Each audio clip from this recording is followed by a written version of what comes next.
Welcome to WinSouls TV. This is your host, Jeff Thomas, and I have another testimony for you guys today. I went to a Michael Van Vlymen conference, and there, he just talks about waiting on the Lord. Well, I made a video in terms of that basically will teach you how to wait on the Lord. And of course, I have to mention this book again in this video. Go pick up this book, because if you really want a strong relationship with the Lord, you want to be moving in the miraculous, this is one of the first steps that you need to take. First steps that you want to take in terms of actually doing the word. Okay, so waiting on the Lord, that's definitely the way to go, by Michael Van Vlymen. Okay, well, my first experience actually succeeding waiting on the Lord, my first experience actually experiencing something came a few days after this conference. So basically, I wake up really early in the morning because I just have so much that I like to take care of. And so with that said, one of the things that I like to do is sometimes I'll go out to my car during my lunch break and I'll take a nap. Well, I have been praying in tongues all day long. And I just really felt like I was being filled up. I mean, it was like every time an utterance came out of my mouth, it felt so good in my stomach. It's very hard to explain. It's a spiritual thing.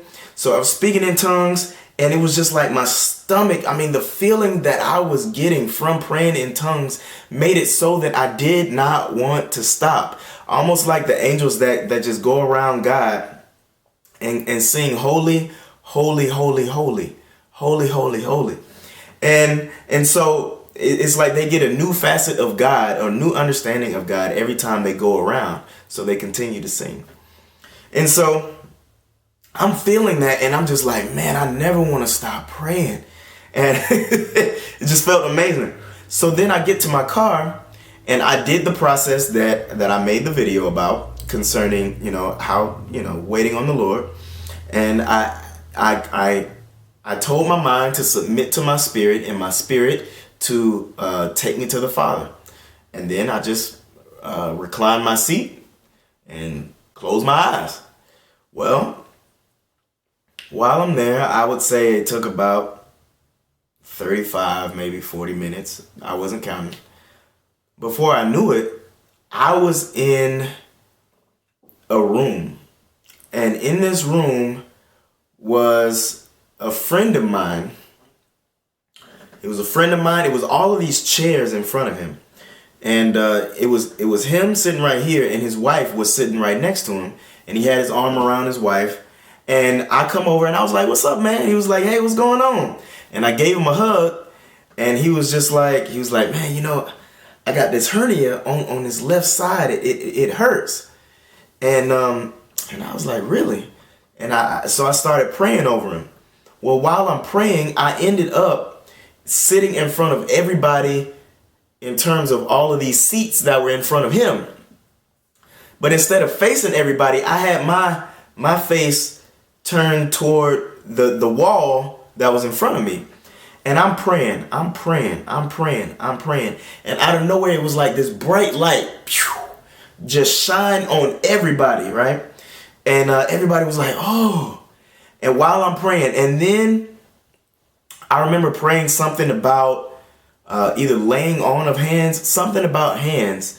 And then I said, "Lord, while we're on the topic of hands, Lord, I ask that you just rain down your hand and you touch everybody in this building." And right while I was saying that, everybody started clapping, and everybody was just like, "Oh." It was like they were experiencing it right then and there. And then right when that was happening, all of the clapping, all of the awing, all of this, that, and the other, it was like I was coming back. And then right then I was sitting up in my chair or in the car. And right then my alarm went off to come back to work. So tell me that wasn't the Lord. But anyway, so then I was just like, man, that's so cool. That was like my first experience waiting on the Lord, right? My first vision, like waiting on the Lord. So then I messaged my friend. I was just like, okay, well, now I need to know if that's the truth. And so I said, hey, this might sound really weird, but do you have a hernia?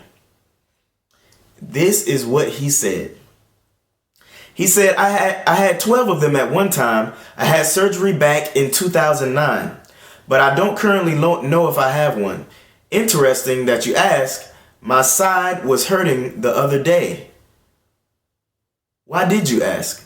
And I said, was it your left side? And he said, yes. And that's exactly where it was in the vision. And then I said, well, we need to pray. I said, I saw you in a vision during my lunch break. Can I stop by? Because he has an office. And then he told me the room, and then I went up there and prayed. And he told me that he said he was feeling it. He said he had gotten up, or because he's been working out, I think. And I think he said something about doing crunches or something. And he has a mesh in there from those 12 hernias that were taken out before. And on his left side, he said, I guess he felt like a pinch or something over here. And then, it just went all the way down his leg that day. And then here I come the next day, the Lord leading me to pray over him. And so we prayed. And then also he had given me insight on another situation that I had been struggling with letting go. It was a burden that I was carrying, and the Lord was using him to deliver a message to me. So tell me that our God isn't absolutely amazing. Jesus Christ, I'm talking about. I ain't talking about no Allah, ain't no Buddha. I'm talking about Jesus Christ. Okay, there's only one, and there's no name above that name. So anyway, you guys be blessed, and I hope this was a blessing to you. Every time I have a testimony, I will be sharing them, because the testimony of Jesus is the spirit of prophecy, baby. And I hope that all of this stuff touches you, and you have these experiences, and you share them down in the comment section below. Or you can go to my website and give me a call. But anyway, have a good one. Goodbye.